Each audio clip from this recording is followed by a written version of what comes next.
Welcome to a world where shadows hold secrets, and every whisper could unravel a tale of darkness.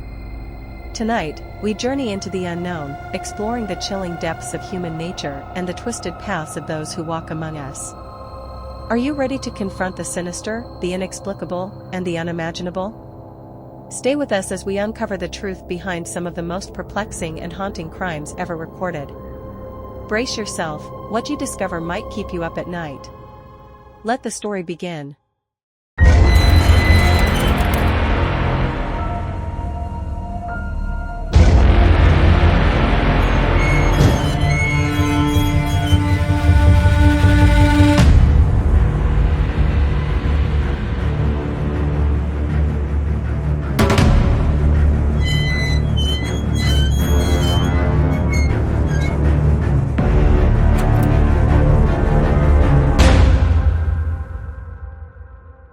Jamie Kloss, who was then 13 years old, was kidnapped by Jake Patterson and escaped from his clutches after 88 days of captivity. In the early morning hours of October 15, 2018, the quiet life of Jamie Kloss changed forever. A man named Jake Patterson broke into her house in Barron, killed her parents, and then crammed her into the trunk of his car. Patterson drove Jimmy to his cottage, which is 70 miles away in the small town of Gordon. There, he held the teenage girl for almost 3 months, forcing her to hide under his double bed when he was receiving guests, threatening to harm her if she tried to escape. Then, on January 10, 2019, Jamie saw her chance. When Patterson left the house that day, Jamie got out from under the bed and ran away, wearing Patterson's 2 big shoes and without a coat. She wandered around until she saw a woman walking her dog and begged her for help. After 88 days of captivity, Jimmy Kloss's nightmare is over. Using the information provided by the girl, the investigators were able to quickly track down Patterson, and he was sentenced to life imprisonment for his horrific crimes. The kidnapping of Jamie Kloss and the murder of her parents. When Jake Thomas Patterson arrived in the hallway of the Kloss family home shortly before 1 a.m. on October 15, 2018, he knew that he was not going to leave alone. About 2 weeks ago, he was waiting behind a school bus on his way to work when he saw 13-year-old Jamie Kloss getting on the bus. According to a 2019 report in the New York Times, Patterson later admitted to investigators that he knew this was the girl he was going to take. Patterson headed to Jimmy's house twice, but was frightened by cars in the driveway or by people inside the house. And when Patterson arrived for the 3rd time on October 15, he was determined to take Jamie with him. Jamie's father, James Close, went to the front door to check after the family dog started barking. Patterson fired his rifle through a window, fatally wounding the man.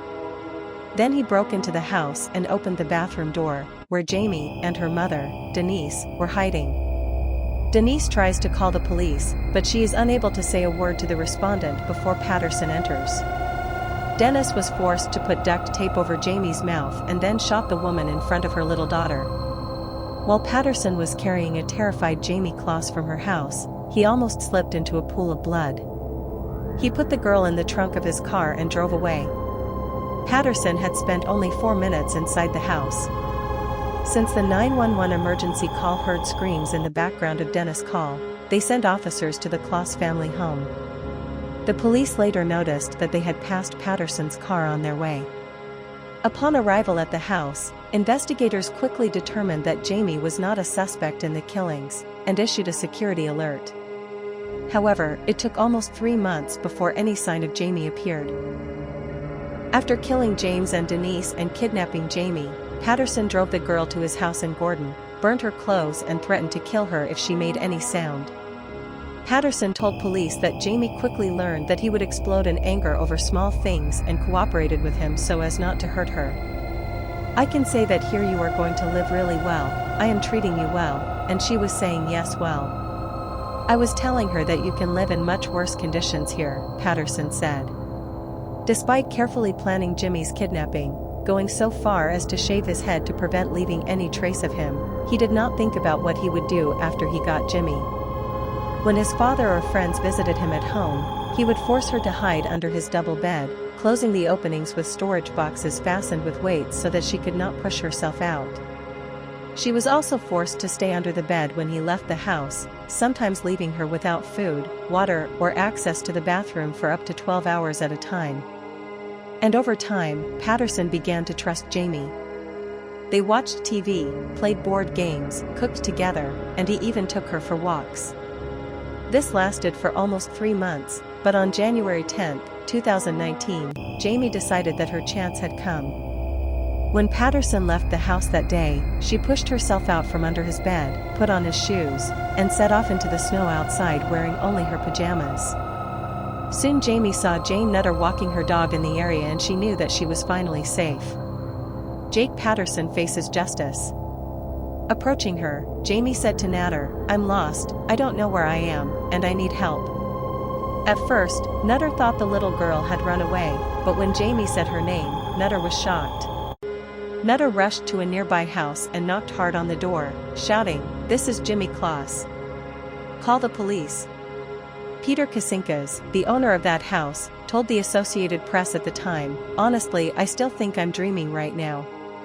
It was as if I was seeing a ghost on the ground." While the police were heading to Jamie's location, Patterson returned to his house to discover that the girl had disappeared. He again jumped into his car to look for her, and passed right next to the deputy who was driving Jamie from the Kasinkas house to the hospital. The officer alerted his colleagues, who followed Patterson and stopped him. "I did it," he immediately said. Eventually, Patterson pleaded guilty to 2 counts of murder and kidnapping Jimmy Claus. He received 2 life sentences plus an additional 40 years for kidnapping. During Patterson's sentencing hearing, Jimmy's lawyer read a statement from the girl. "He thought he could own me, but he was wrong. I was smarter. I was brave and he wasn't. He thought he could make me like him, but he was wrong." After her daring escape, Jamie moved in with her aunt and met her beloved dog, Molly. Despite her traumatic experience, she managed to find stability in life by dancing and rejoining some of her favorite school activities. On the first anniversary of her abduction, Jamie's lawyer stated, "She is a girl with courage and is gradually regaining her life. Her strong and amazing spirit continues to inspire everyone around her." Thank you for tuning in to our channel, where we delve into the darkest corners of human nature and unravel the mysteries behind the most notorious crimes. We hope our stories have captivated your interest. Don't forget to like, subscribe, and hit the notification bell to stay updated with our latest content. Stay vigilant, and remember, the truth is often stranger than fiction. Until next time.